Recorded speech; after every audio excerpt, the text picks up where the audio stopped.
សាធុទាំងជីវិតរស់នៅដើម្បីអ្វីណាជីវិតរស់នៅដើម្បីតែប្រាក់មិនមានសារៈជំពាក់តណ្ហាបើរស់ដើម្បីតែបុត្រធីតានេះបានត្រឹមថាមហានឿយហត់ជីវិតរស់នៅដើម្បីស្នេហាឈឺចាប់អរាមហាកំសត់បើរស់ដើម្បីប្រជែងមុខមាត់ប្រកាសជាហត់ដូចរត់ចាប់ខ្យល់ជីវិតរស់នៅដើម្បីសិក្សាស្ដាប់ធម្មទេសនាបញ្ញាលះខ្វល់បើរស់ដើម្បីសម្រេចមគ្គផលទានសិលតម្កល់ឲ្យដល់កម្មដ្ឋាន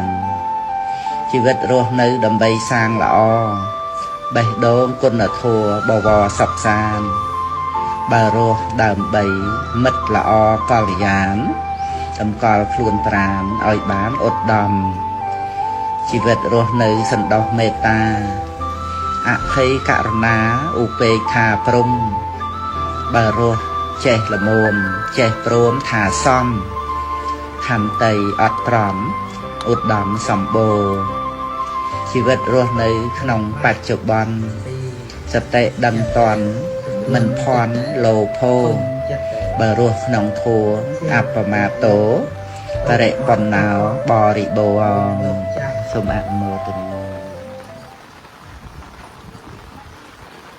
ពាក្យសម្ដីតកោះបោះបោកមើងងាយមើលថោកអ្នកដទៃខ្វះសង្កហធัวទាំងខ្វះបិយវាចាណាដើម្បីយើងដឹកនាំអ្នកដទៃបានវាទៅជានិយាយអីអួតទៅខ្លួនឯងនិយាយអីអួតទៅខ្លួនឯងធម្មតាមនុស្សអួតមិនអាចជាទីពេញចិត្តជាទីជ្រះថ្លារបស់អ្នកដទៃបានទេណាកុំអួតទាំងអួតហ្នឹងគឺយើងចង់លើកខ្លួនយើងឲ្យក្រាន់បើតែតាមពិតអន់នឹងអាអួតនឹងបដ ாய் ចឹងប៉ុណ្ណានឹងឯងវាផ្ទុយគ្នាហ្មងបើកុំអួតក្រាន់ទៅវិញតែចង់សម្ដែងទៅខ្លួនឯងក្រាន់បើហ្នឹងគឺអន់កន្លែងនឹងបដ ாய் អន់ដោយសារអួតនឹងបដ ாய் ចឹងប៉ុណ្ណាចឹងវាផ្ទុយគ្នាអញ្ចឹងជាក់ស្ដែងភ្លាមអញ្ចឹងនឹងឯងដូច្នេះរឿងអំពើប្រព្រឹត្តរបស់មនុស្សយើងគង់តែគេដឹងទេ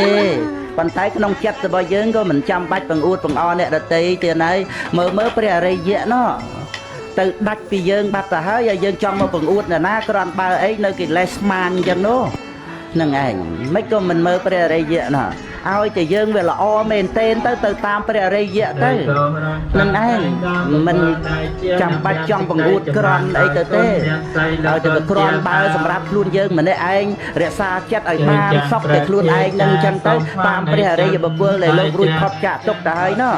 យើងយកគុណស្អីទៅប្រៀបនឹងព្រះអរិយៈនោះបន្តិចបន្តួចចង់មកបង្អួតបង្អឲ្យបិទបាំងនៅអំពើស្មោកគ្រោកអីក៏តែមានដែរសភាពនៃបាបអីហ្នឹងចង់បិទបាំងបង្អួតតែរឿងល្អស្បែកក្រៅឲ្យអ្នកដទៃហ្នឹងជារឿងមេយាលៈពុតសាថាយៈអំនួតអួតអាងរបស់បឋិជនងងខ្លៅ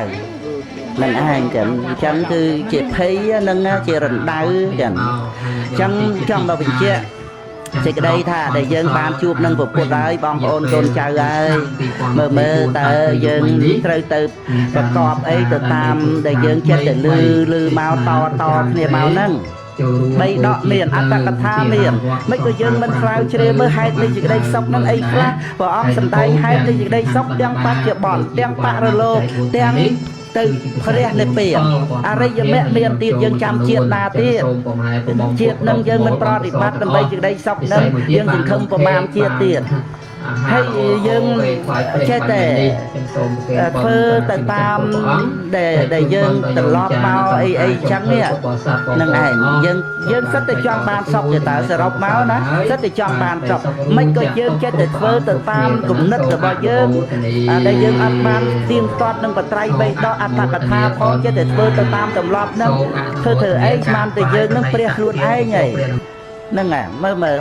បើថាអត់ព្រះទៅចុះយើងមិនដឹងគេថាទៅធ្វើម៉េចចេះតែស្រាវជ្រាវទៅចេះតែពិសោធន៍ទៅព្រះមាននៅត្រៃបីដកប្រាប់ហេតុនៃសេចក្តីសុខចំម៉ាំងអញ្ចឹងហើយមិនក៏មិនឲ្យម៉ាំងច្បាស់តាមពុទ្ធិកាទៅព្រាវទៅខ្លួនឯងស្មានទៅ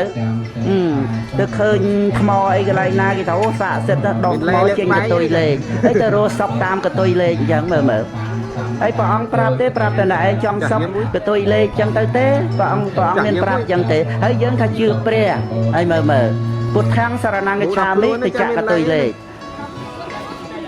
មើលអានឹងក្រៅឧទាហរណ៍មួយទេណានៅ2 3 4 10ទៀតយើងអត់ធ្វើតាមព្រះធ្វើតាមតែកិលេសអានឹងឯងដែលថាយើងកូនព្រះឬកូនប្រែតមើលហ្នឹងឯង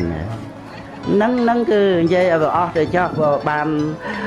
យើងជួបជុំគ្នាចូលឆ្នាំបងប្អូនកូនចៅពុទ្ធបរិស័ទកាលណាបើយើងព្រមទៅតាមការប្រែប្រួលហ្នឹងយើងមានកើតទុកអីគាត់ណាអត់មានកើតទុកទេអ្នកដតីស្រឡាញ់យើងបណ្ណាបណ្ណៃស្រឡាញ់មែនបោកបញ្ឆោតទេប៉ុន្តែយើងក៏ហាមមិនបានខ្លួនគាត់នឹងក៏ហាមមិនបានពីព្រោះវាជាធម្មជាតិប៉ុន្តែវាអាចអស់សេចក្តីស្រឡាញ់នឹងទៅគាត់ដឹងធ្វើម៉េចគាត់ហ្នឹងហើយអញ្ចឹងគឺមានតែការឲ្យអភ័យដល់គ្នានឹងឯងដែលយើងត្រូវយល់ទាំងគាត់ណា